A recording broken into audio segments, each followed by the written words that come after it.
Hello ladies, ఎలా ఉన్నారు? నేనైతే చాలా బాగున్నానండి. ఈరోజు మీకు ఈవినింగ్ మై రొటీన్ బ్లాగ్ అయితే మీకు చూపిస్తానండి. ఈరోజు సాయంత్రం ఫోన్ చేసి మా వారు ఎండ్రాయిలు గోంగూర కర్రీ కావాలని అడిగారు డిన్నర్లోకి. సరే, ఈ కూరను ప్రిపేర్ చేస్తూ ఈవినింగ్ టైంలో నేను ఏం చేస్తున్నానో మీకు చూపిస్తాను. కర్రీ అయితే టేస్ట్ అదిరిపోయింది. రేపు మార్నింగ్ కోసం నేను పాలు, అలాగే కొన్ని వెజిటేబుల్స్, గ్రీన్ టీ ప్యాకెట్స్ అయిపోయినాయి.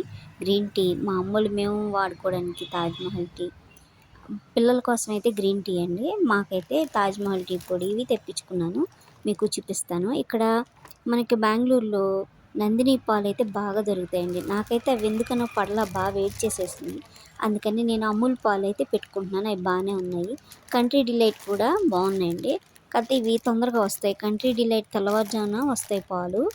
ఇవి ఎప్పుడంటే అప్పుడు మనకు వస్తాయి కాబట్టి నేను ఇవి తీసుకున్నాను. అలాగే ₹9 గోచిక్కుళ్ళు, ₹9 బెండకాయలు, అలాగే మష్రూమ్స్ తీసుకున్నానండి. మష్రూమ్స్ ₹49 పడింది. పెరుగు కూడా తీసుకున్నానండి. పెరుగు కాస్త లేట్‌గా తోడుకుంటుంది. అందుకని నేను పెరుగు ప్యాకెట్ ఎక్స్ట్రాగా పెట్టుకుంటాను. అవసరానికి ఉపయోగపడుతుంది కదా అని. ఇవైతే నేను మీకు చెప్పాను కదా, నేను రేపు కూరలు వండాలంటే ఈరోజే నేను కట్ చేసి పెట్టుకుంటాను. గోంగూరని అలాగే కట్ చేసి ఫ్రిడ్జ్‌లో స్టోర్ చేసుకున్నాను. ఇక దాన్ని తీసి వెంటనే కళాయిలో గోంగూర వేసేసి, కడిగేసి గోంగూరని కళాయిలో వేసి ఆయిల్ వేసి దాన్ని అలా మగ్గించి పక్కన పెట్టేసుకున్నానండి. చూడండి, ఎండు నేనైతే ఇక్కడ కూడా ఎండు రొయ్యలు దొరుకుతాయా అని అనుకున్నాను. బెంగుళూరులో కూడా చక్కగా దొరుకుతాయండి. ఇక్కడ బెంగుళూరులో కేఆర్ మార్కెట్ అని ఉంటుంది. దాంట్లోనైతే లేని వస్తువు ఉండదండి. అక్కడికి వెళ్ళడం ఓపిక చేసుకొని వెళ్తే మాత్రం అన్నీ దొరుకుతాయండి. ఇంకా అక్కడి నుంచి తీసుకొచ్చారు మా వారు. సరే, ఇందులో సగం సగం తీసి కర్రీ చేశాను. కర్రీ చేద్దానికి ఇంక ఇవి తీసుకున్నానండి. ఇవి తీసుకొని ఆల్రెడీ నీట్‌గా వీటిల్ని క్లీన్ చేశాను. అంటే దానికి తల, తోక, చిన్న కాళ్ళు అలాంటివి ఉంటాయి కదా, అవన్నీ తీసేసి క్లీన్ చేసి పెట్టాను. ఒక 2, 3 సార్లు మాత్రం బాగా వాష్ చేసుకోవాలి. మీకు నేను ఒక్కసారి, 2 సార్లు చూపిస్తున్నాను. ఈ ఒక్కసారి మీకు చూపించాను కదా, నేను 2, 3 సార్లు వాష్ చేసుకున్నాను. సన్న ఇసుక లాంటిది ఉంటుందండి. కాస్త జాగ్రత్తగా వాష్ చేసుకోవాలి. నేను ఈ వాష్ చేసినవి వేరే దాంట్లో వేసి మళ్ళీ వాష్ చేసి దీంట్లో ఇలా పెట్టుకున్నాను.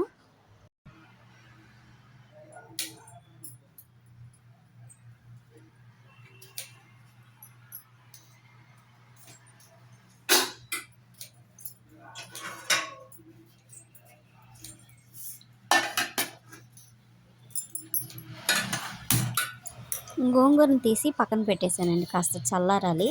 ఇప్పుడు మనం వేరే కళాయి ఒకటి పెట్టేసుకొని దీంట్లోకి కాస్త ఆయిల్ వేసుకోండి. కొంచెం ఆయిల్ ఎక్కువే వేసుకోండి. ఒక 2, 3 ఉల్లిపాయలు సన్నగా కట్ చేసి పెట్టేసుకున్నాను. పచ్చిమిర్చి కూడా ఒక 4, 5 కట్ చేసి పెట్టానండి. ఇప్పుడు మనం ఎండ్రాయిలు కడిగి పెట్టుకున్నాం కదా, ఇది వేయించేసుకుందాం ఈ విధంగా. మా ఇంట్లో ఇలా ఎండ్రాయిలు వండాలనుకోండి, ఇంకొకరికి వేరే కూర వండాలి. ఒకరికి ఇది, ఒకరికి అది తింటారు. అందరూ తిన్నారనుకోండి, కొంచెం ఎక్కువగా వండుకోవచ్చు. మేము ఇది మా బాబు అయితే ఎండు రొయ్యలు తినడండి. వాడి కోసం మళ్ళీ వేరే సపరేట్‌గా మళ్ళీ ఎగ్ కర్రీ చేయాలి. ఇక ఈ విధంగా అయిపోయింది.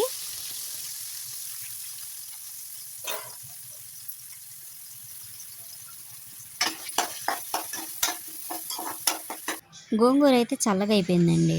కొంచెం పొగలొస్తున్నాయి గానీ కాస్త తీసి మనం మిక్సీ జార్‌లో వేసి దీన్ని మెత్తగా గ్రైండ్ చేసుకోవడమే. ఇంకా కొంచెం చల్లారిన తర్వాత ఆనియన్స్ చక్కగా వేగిపోయినాయి. ఈలోపు టమాటా ముక్కలు కూడా కట్ చేసి పెట్టాను. అవి కూడా వేసేసుకున్నాను. ఈలోపు ఉప్పు వేసేసుకుందాం. ఉప్పు వేసామనుకోండి తొందరగా మగ్గిపోతుంది. ఇది మిక్సీ పట్టేశాను. ఈలోపు నేను మధ్యలో పైకెళ్ళి బట్టలు కూడా తీసుకొచ్చానండి. ఇది మగ్గేసరికి సిమ్‌లో పెట్టేసి పైకెళ్ళాను. పైకెళ్ళి బట్టలు తీసుకొచ్చాను. ఈలోపు ఇక గోంగూర వేసేసుకుందాం. గోంగూర వేసేసుకొని ఇలా కలిపేసుకున్నాను. చాలా సింపుల్ అండి. కర్రీ అయితే టేస్ట్ బాగుంటుంది. ఇంకా నైట్ టైం డిన్నర్‌లో కంటే ఇంకాస్త టేస్టీగా కొంచెం కారంగా చేసుకున్నాం అనుకోండి బాగుంటుంది. ఉప్పు, కారం మనకి ఎంత కావాలో అంత వేసేసుకోవడమే. ఇక ఎండు రొయ్యలు కూడా వేసేసాను ఇందులోకి.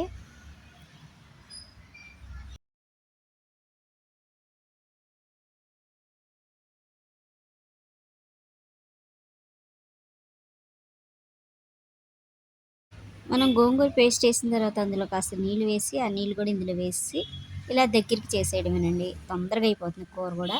ఈలోగా ఇక మా వారు కూడా వచ్చేసారు. ఇంక సరే కూర అంతా తీసేసి ఒక గిన్నెలోకి డైనింగ్ టేబుల్ మీద పెట్టేద్దామని ఇలా సర్దేశాను. ఇక అంట్లు కూడా కొంచెం ఉన్నాయి కాబట్టి ఇక మధ్యాహ్నం భోజనం చేసినవి, అలాగే ఇప్పుడు మా వారు వచ్చారు కదా వాళ్ళ క్యారియరు, ఇవన్నీ తీసేసుకొని ఇంక వేసేసుకుంటున్నాను. చూడండి వంటగది అంతా ఎంత ఇలా ఉంది కదా, దీన్ని అంతటిని ఈ సందడంతా తీసేసి నీట్గా సర్దేస్తాను. చూడండి ఇప్పుడు మనం ఈ కళాయి తీసి కాస్త నీళ్లు పట్టి పెట్టుకున్నాం అనుకోండి, లాస్ట్లో తోమాలి. ఇది ఫస్ట్ తోమామనుకోండి ఇక కింద ఉన్న ప్లేట్లు అవన్నీ కూడా వాసన వస్తాయి కదా, అందుకనే ఈ క్యారేజ్లన్నీ ఓపెన్ చేసేసుకొని వాటర్ పోసేసాను. ఈలోగా స్నానాలు అవి చేస్తారు కదా, నాకు ఈ అంట్లు కార్యక్రమం కూడా అయిపోతుంది. నైట్ టైం మనం అన్ని పని అంతా అయిపోతే ఈ అంట్లు కూడా కడిగేసుకున్నాం అనుకోండి, మార్నింగ్ లేచేసరికి ఫ్రెష్గా ఉంటుంది. మనకి మార్నింగ్ లేచి లెగ్గానే స్నానం చేసుకొని వంటగదిలోకి వచ్చి గబగబా వంట చేసుకోవచ్చు. ఇది ఈ కళాయిని పక్కన పడేసాను. ఇక వీటిని పట్టుకున్నానండి.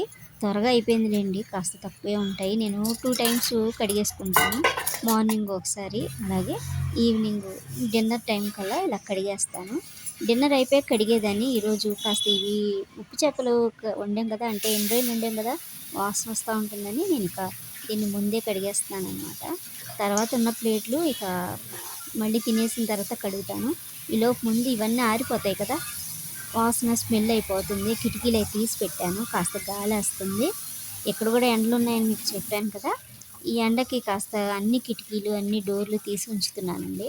ఈ గాలికి కాస్త ఆరిపోతాయి ఇవన్నీ. ఇక పొయ్యి దగ్గర కూడా ఇలా తీసేసుకున్నాను. నాలా చాలామంది కూడా ఈవినింగ్ టైంలో ఇలాగ క్లీన్ చేసేస్తారండి, అంటే నైట్ డిన్నర్ అయిపోగానే ఇలా క్లీన్ చేసుకుంటూ ఉంటారు. నాకు తెలుసు ఎంత హ్యాపీగా ఉంటుందో మార్నింగ్ వేసేసరికి. నాలా చాలామంది ఇలా చేస్తూ ఉంటారు. కొంతమంది చేయలేకపోతే ఇప్పటి నుంచైనా ప్రయత్నం చేయండి, చాలా పొద్దున పీస్ఫుల్గా ఉంటుంది. నేను ఇదంతా క్లీన్ చేస్తాను. ఆల్రెడీ వాళ్ళు డిన్నర్కి రెడీగా ఉన్నారు, ఇక డిన్నర్ పెట్టేసేయడమే. మొత్తం క్లీన్ చేసేసి పెట్టేసాను. ఇక తినేస్తాం కదా, తినేసిన తర్వాత ఉన్న ప్లేట్లు ఆ గిన్నెలు కూడా కడిగేస్తానండి. కడిగేసిన తర్వాత నీట్గా సర్దేసుకోవడం, ఈలోపు మనం తోమినంట్లన్నీ ఆరిపోతాయి. ఇదండి నా డైలీ ఈవినింగ్ అలాగే నైట్ పనులన్నీ ఇలా చేసుకుంటానండి. మీకు నచ్చితే లైక్ చేయండి, షేర్ చేయండి, సబ్స్క్రైబ్ చేసుకోండి. Thank you for watching my video.